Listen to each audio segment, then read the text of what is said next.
Welcome to Home Health 360, a podcast presented by AlayaCare. I'm your host, Jeff Howell, and this is the show about learning from the best in home health care from around the globe.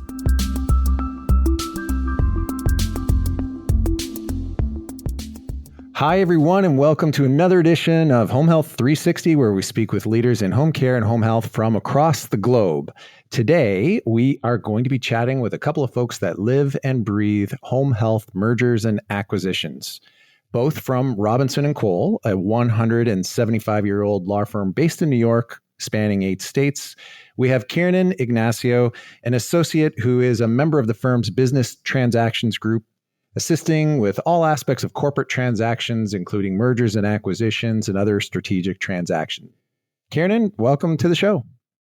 Thanks, Jeff. It's nice to be here. I definitely live and breathe healthcare M&A. I'm a generalist, an M&A generalist by trade, but since I've joined Robinson & Cole about a year ago, I've done a lot of work with Les, who I'm sure you're going to introduce, and probably about a dozen deals in this space alone. So definitely took a dive into the deep end over the past about 15 months or so. Oh, great. Well, that's why we have you on today. And we also have Les Levinson, the co-chair of the firm's health law group, and he concentrates on the transactional, regulatory, and compliance representation of healthcare and life science clients, including home care, hospice, physician practices, hospitals, information technology, medical device companies, healthcare equipment providers, and healthcare investors and lenders. Les, thanks for coming on today. Thanks for having us. We're looking forward to a good conversation. As you know, and the audience knows, it's been an incredibly busy space over an extended period of time. So I'm excited to have this conversation with you and with Kiernan and sharing our experiences with the audience, and looking forward to it. So thanks for having us. Yeah, my pleasure. Well, as the U.S. began emerging from the worst of the pandemic last spring, large home care and home health companies, including companies like LHC Group and Amedisys, publicly said that they're on the hunt for acquisitions in 2021. Both companies announced acquisitions across all segments, and we've even seen deals announced in the hospital home sector. So healthcare mergers and acquisitions are in no short supply right now, as companies and providers and payers are all looking to expand and gain a competitive edge. Give us a little bit of background. I hadn't come across you folks before reading about you in Home Healthcare News, as you were quoted, Les. And so give us some insight into your health law practice. What kind of clients do you serve? I did notice you're around for 175 years. Love to learn a little bit more about some of the deals that you guys work every year.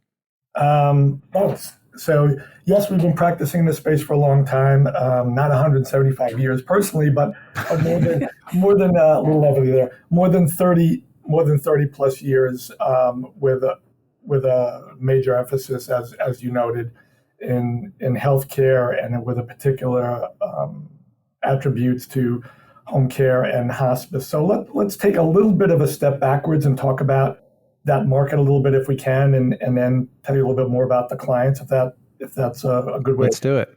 The question. So, as we all know, 2020 was an unusual year. The beginning part of the year was the onset of COVID, and it certainly took folks quite some time to react to that. Particularly home care and hospice companies were triaging how do they keep up with new regulatory regimes, how are they going to take care of their patients. And we began to see that stabilized towards the second half of the year. And the second half of the year from June on really became quite active. And any transactions that we're going to mention have been publicly announced, so we feel confident in mentioning names there. So the second half of the year was quite busy. And I would say, and I think you had the same experience, Kiernan, because you worked on a lot of these transactions with me, 2021 was an explosion. I think we can fairly say that we probably have one of the more active home care and hospice M&A practices in the country. Last year, in 2021, we completed 17 transactions, fairly equally split between the buy side and the sell side. So a number of the transactions that we handled were in the mid to upper mid market.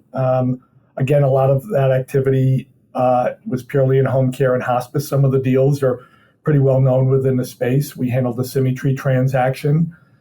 We handled ViaQuest, which recapitalized with Council Capital, Integrity with Biata, in tandem with Providence Care down in South Carolina, Amedisys with VNA in Nebraska. So that's just a sampling of some of the deals that we did. A lot of them were with private equity firms. Some of them were with institutional buyers. And I'm just going to turn part of that over to Kiernan, because I think as she began to get more active in the space, I think she got to see a wide array of buyers and sellers structuring different kinds of transactions. And it really was, I think, probably a year that it's going to be one for the ages, as people look back at the volume of transactions. Anything you want to add to that? Well, yeah, I think just also hopping back to Robinson and Cole being a 175-year-old firm, and Jeff kind of listed off all of the different areas that both you and I work in. I should add, too, that it's a Hartford-based firm, though we do a lot of the M&A work out of the New York office. Healthcare M&A is an interesting area because there's a lot of regulatory and very industry-specific knowledge that goes into transacting any of these deals, as well as just having a general corporate M&A practice. And you heard some of Les's expertise in technology. We have IT practice here. We have insurance. So the way that we work on all of these deals is to draw on a lot of different areas of expertise. So healthcare, M&A, and all of the other kind of ancillary aspects of the deal, and support for our clients. And I think one of the things that makes us maybe a little bit more unique, particularly in the mid-market, is that while our oldest office and our legacy office is in Hartford, we are a national practice, and certainly our M&A practice is national. In home care and hospice, we've done deals in 38 or 39 states. And as I sort of ticked off some of those transactions, some of those are on the East Coast, some are the West Coast, some are South, some are in the Mid-Atlantic, some are in the Midwest. And I think the reason is because we understand that space. We know how to get transactions done effectively and efficiently for clients. And it doesn't really matter whether we're practicing out of New York or maybe someone's located in Connecticut or in some other market. We understand the space and have a good feel for how to get these deals done. Well, COVID certainly has sped up this location, a lack of location dependence in our world now. It's more about, do you have the knowledge, and really people can work from everywhere. I was really interesting. It was interesting when you said that you used the word explosion for the deal velocity for 2021. What do you really attribute that to? Do you think it was a lot of nervous sellers that were suddenly impacted from COVID? Yeah, I think it's a number of different factors. So as we began to emerge in the second half of 2020, people were getting comfortable or more comfortable with doing deals remotely and being able to do diligence, while not ideal via Zoom, having meetings. So as that began to take a little bit more hold, and as we turn the corner into 2021, so you had capital markets being very strong, an abundance of capital on both the equity and debt side, interest rates being very low. You have pent-up demand from 2020 and maybe even backing up a little bit into 2019 for deals that needed to get done and capital to be deployed that now has a place to go. And that was one factor. Another factor, which clearly was very important for at least the first 9 months of the year, was this looming fear of a major change in the tax laws in the United States. And a lot of transactions were really driving towards a hard date of 12/31.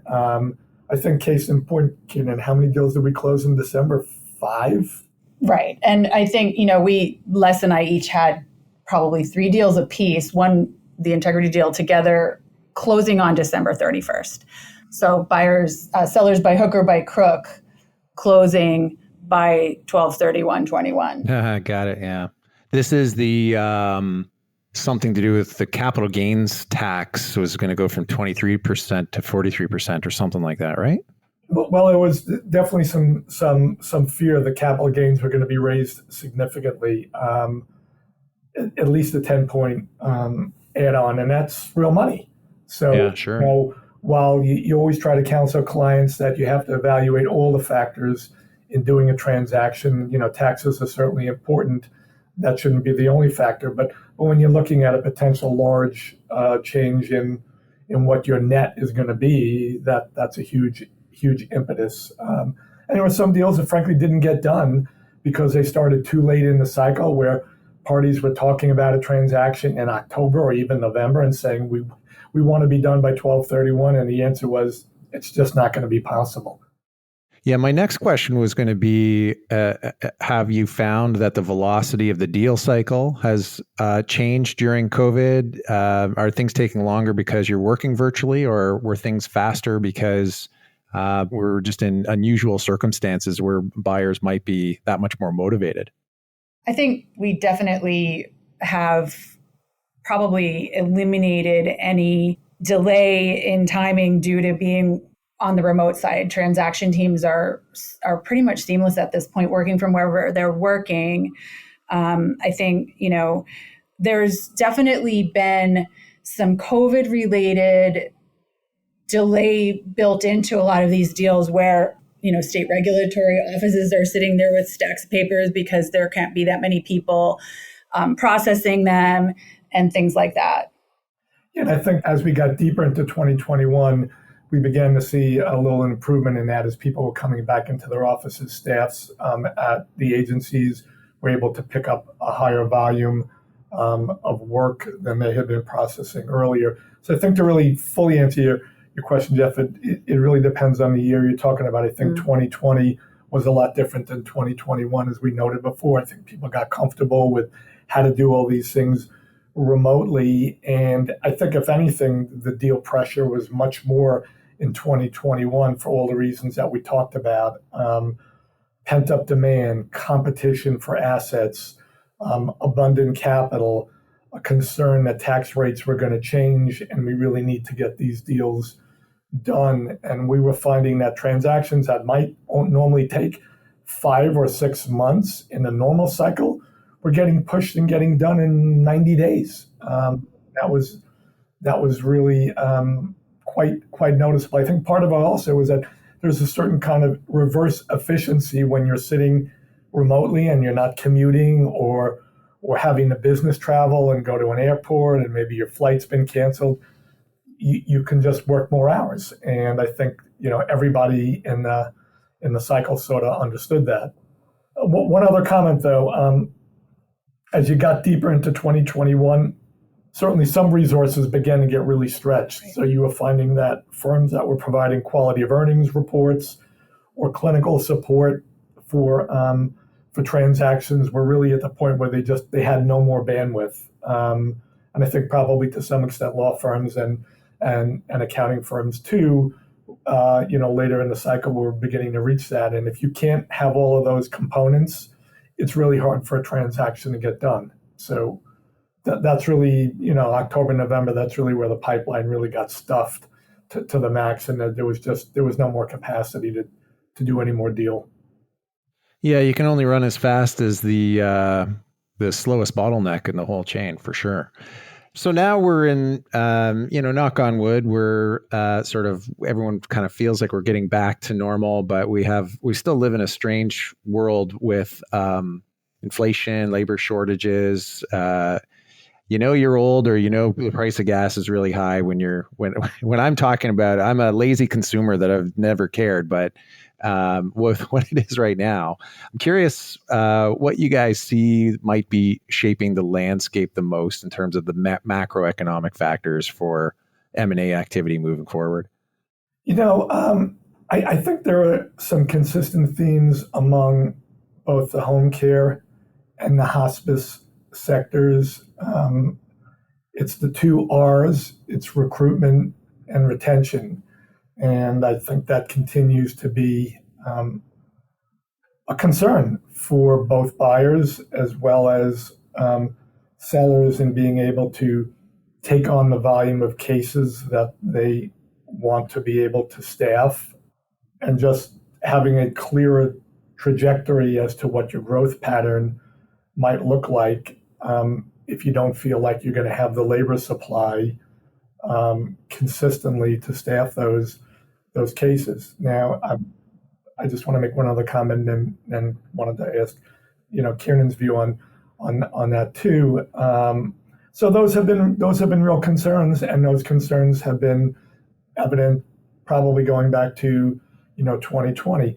Having said that, there is still very healthy appetite in both home care and hospice. I do think that we're seeing a little bit of brakes pumping in the last probably 30 days coming out of a very, very extraordinary 2021. But I think all indications are that the second half of the year, Q3 and Q4, are going to be strong. And I think that view is probably fairly widely shared amongst other M&A practitioners and bankers, because we're all kind of operating in a big pond, but the pond isn't all that big when we're all kind of doing somewhat of similar things.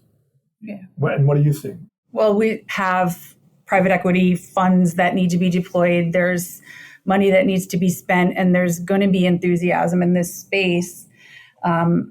With all the challenges that the industry faced, the ones that you mentioned, with everything that COVID taught us about supplying these services, and social distancing and communicable diseases being factors in the provision of these services, there's still going to be a lot of enthusiasm. This is going to be a defensible asset class because another lesson from COVID is that people want to choose home care. Mm-hmm. They want to continue to choose this. I know I personally, in 2019, was beginning to look for options for my father. My sisters and I were looking at congregate living situations. And when we saw a lot of the effects that COVID had on group living situations, that was off the table, and it's going to be home health care. So, it's still going to be an attractive place to invest. It's almost like you can see my list of questions here, because the next question I had, Kiernan, is, are you guys seeing a little bit of integration with facility-based care? So, the folks that are providing facility-based care that want to get into home health, or are you seeing the opposite, where maybe there's more home health providers popping up to serve this need? Let me jump on that first, but it's kind of been an interesting, and when you look at the transactions, I don't think we have an entirely clear message coming out of that. I mean, you alluded to them a little bit earlier, Jeff. There have been some very, very large, almost seismic transactions, which suggest that a company like United wants to have a broader platform of services that it can offer to its customers. But I think the industry still, most of the consolidation that we're tending to see, I would call a more pure play, where it's continuing growth in a home care platform or continuing growth in a hospice platform, as opposed to more vertical integration. Although I think it's not just group settings and home care settings. There's what we're doing right now, and what we've all done, and this goes in the healthcare space too, is virtual services, and we may be kind of far off from where that's eventually going to go, but that may be another way to diversify your ability to be responsive. Well, I think telehealth is definitely here to stay, and many providers were utilizing telehealth to the extent they were able. Certainly, in the early part of the pandemic, when they weren't able to either get workers into the home setting or they couldn't go see the patient. So I think that piece is definitely here to stay. Do you see the money changing? I'm curious. As the layman, I basically feel like there's a very few really big institutional players that are sort of coming into the space. I'm wondering if you've seen any changes or trends, because the provider side, you can be a $3 billion company and have less than 5% market share. It's crazy how fragmented the provider side is. I'm curious if there's do 20% of the people on the money side, are they controlling 80% of the activity out there, or how would you comment on that? Yeah, I think not. I think the industry is still pretty fragmented. That statement has probably been repeated for the last 10 or 15 years. It continues to be a somewhat fragmented sector, and that's probably going to continue. That lends itself well to M&A activity, because consolidation and M&A are kind of one and the same. Interestingly, we did have a couple of large transactions early in the year, and we're going to have to keep a close eye on that and see whether those are going to be harbingers of things to come.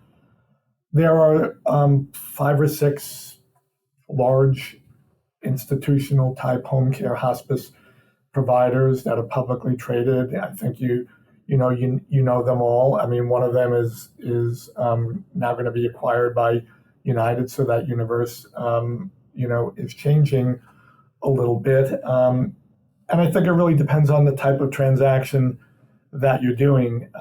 If it's a multi-billion-dollar transaction, there aren't that many players that can write those kinds of checks. Those kinds of transactions. There's a lot of mid-market private equity interest in this space. That's been true for some period of time, and we see that as continuing. They've raised a lot of funds, and those kinds of acquisitions are certainly more manageable in a multi-billion-dollar transaction. And there's a lot of players at that level. Yeah, absolutely. Mm-hmm. Let's say if we go down a level, if I'm a growing home care or home health agency, what should I be thinking about if I want to develop a growth by acquisition strategy? I think the first thing that you're thinking about is where do you want to be? Are you trying to build a stronger regional platform? Is your strategy more of a national play? Are you going to be a multi-regional provider? There are some that sort of fit that bill. There are other providers that are almost blanketing the United States. So I think that's probably your first determination, is where do you want to be and where do you see your ultimate growth pattern going? I mean, I think you would agree. We've seen that with some of our clients where they've tended to cluster where they're looking for, a regional footprint. Right.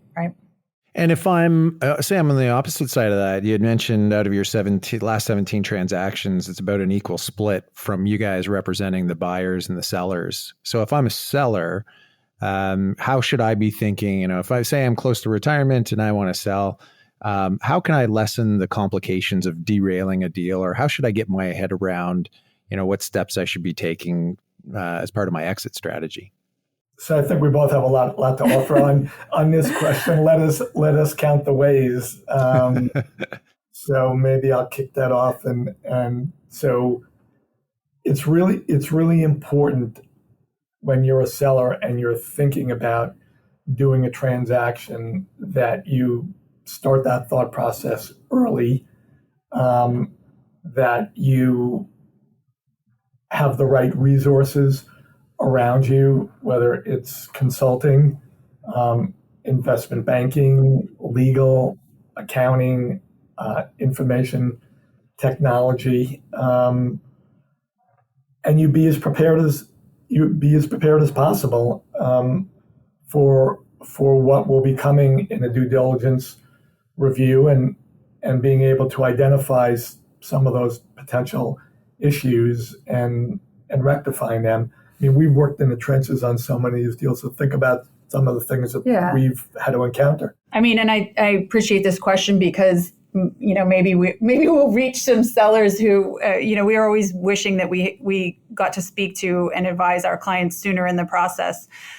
Early on in the process, you can think about, as a seller, what level of involvement, if any. You mentioned somebody retiring, so probably none if you're planning on retiring, but some sellers will need to or will want to remain in some form or fashion after the transaction is completed. Some sellers will have key employees that they feel or know will need to be involved. So that'll affect the type of transaction that you're going to be looking at.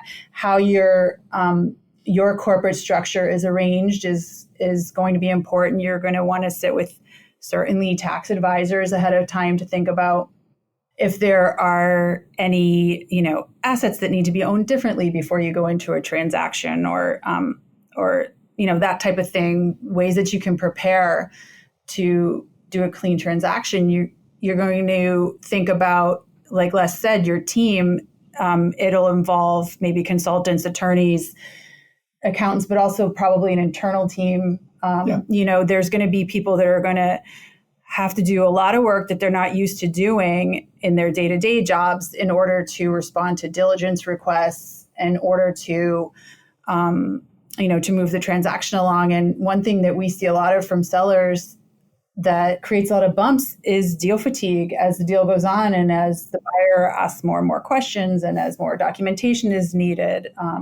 It feels like an audit. We want to help people be prepared, is we're going to say that over and over again. Be prepared and have reasonable expectations. Expectation setting early on for the process of selling, I think, is really important. Yeah.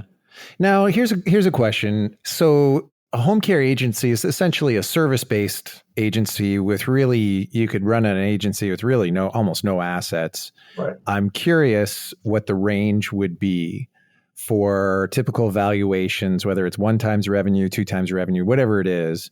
And I'm also curious the degree to which the intangibles come into play, like brand equity within your market, right? Are you getting more phone calls than your competition?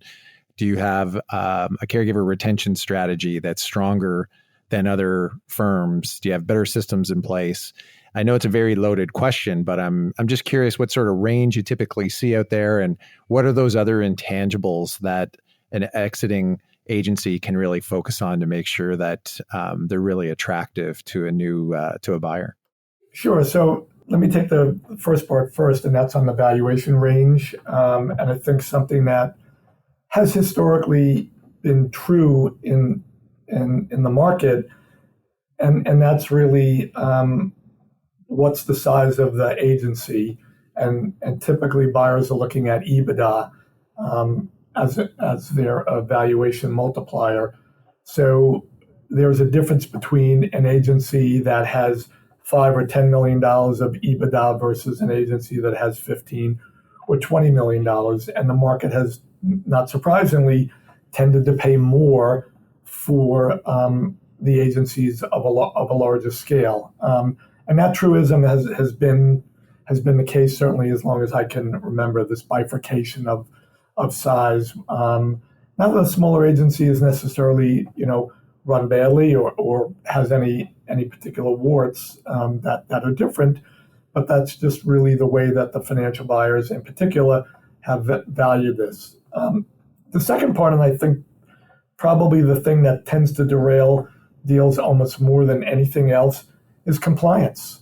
Making sure that you are regulatorily compliant, and being able to demonstrate that to a buyer early on really creates a high level of comfort, and a buyer knowing that this company is well managed and they're not going to have a lot of headaches after the fact, or looking at a lot of unexpected audits or overpayment claims that are going to be coming in, and that creates a lot of ill will between the parties. And there's a lot that an agency can do before you're in the market to make sure that you're as compliant as possible.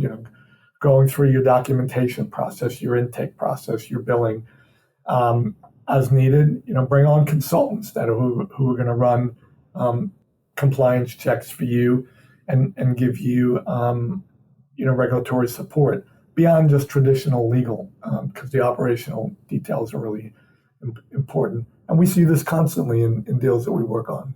Right. All right. So stepping up the compliance game prior to planning your exit strategy. Let's move on to the moratorium for Medicaid agencies in New York. I was wondering, I know Florida, I believe, is still active with their moratorium. Are you guys aware of any other states that have moratoriums on new Medicaid licenses?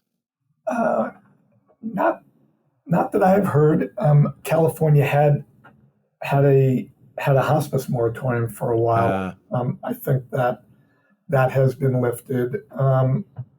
New York is an interesting place to do business. We're populous, a very large state with a high demand for services. So it certainly is an important part of what the Department of Health regulates. But that moratorium technically is over, and we're waiting for the new regulatory direction to come down from Albany. We've been all waiting for some time for that to happen, and it could be this Friday. Right? Yeah, I heard that nothing's been published as of yet.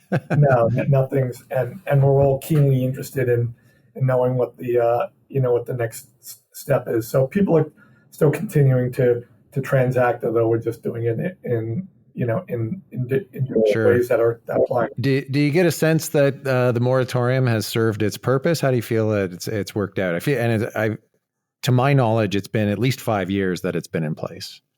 I guess it depends on what you think the purpose was. I mean, if the purpose is to shrink the number of providers in the state, I think it's definitely had an impact. I mean, there are less providers in the state than there were before. So, and I do think that that's probably been an unstated goal of the department is to contract the number of providers that are here, particularly to the state. Well, I know you guys have a memorial-style barbecue to head to, so I'll get you guys out of here on this last question. What's your sense on what's going to happen in the space over the next 5 years? So I think, we've touched on a bunch of different aspects of this space that will continue to make it a strong area for investment. And I definitely think that, that we see the home health care industry remain strong. And I see that telehealth and other tech innovations become prevalent to an app for anything that right now is being done, by telephone or in person, things like that. And, home delivery of medical devices, et cetera. Yeah, I think if history is a guide, the industry will continue to be strong. There's certainly an even further and enhanced recognition of the value of home care, that people want to be in their home. They would prefer not to be in congregate settings, that they can be comfortable at home and they can be taken care of it at home. And I do think that there are some elements in Washington that recognize that and are supportive of it. So we think that the industry will continue to be strong and that M&A and activity will remain vibrant. And certainly if there's a silver lining to COVID, it has shined a light on home care and home health. And, COVID's really expedited sort of innovation, and we're in a shockingly immature and fragmented market. So it's good to see consolidation and efficiencies and moving towards a place where we can all make sure that the people that need care in their home get it. Well, thanks so much, Kiernan and Les, for being here today. I've definitely jotted down some notes of some things that I learned, and I'll be keeping an eye on you guys. And I'd love to see the deal velocity continue to be in explosion mode for you. Thanks, Jeff. It's been great talking to you. Likewise. Have a great rest of your week, Jeff, and thanks for talking with us today. All right. Take care. Home Health 360 is presented by AlayaCare. First off, I want to thank our amazing guests and listeners. To get more episodes, you can go to aliacare.com/homehealth360. That's spelled home health 360, or search Home Health 360 on any of your favorite podcasting platforms. The easiest way to stay up to date on our new shows is to subscribe on Apple Podcasts, Spotify, or wherever you get your podcasts. We also have a newsletter you can sign up for on aliacare.com/homehealth360 to get alerts for new shows and more valuable content from AliaCare right into your inbox. Thanks for listening, and we'll see you next time.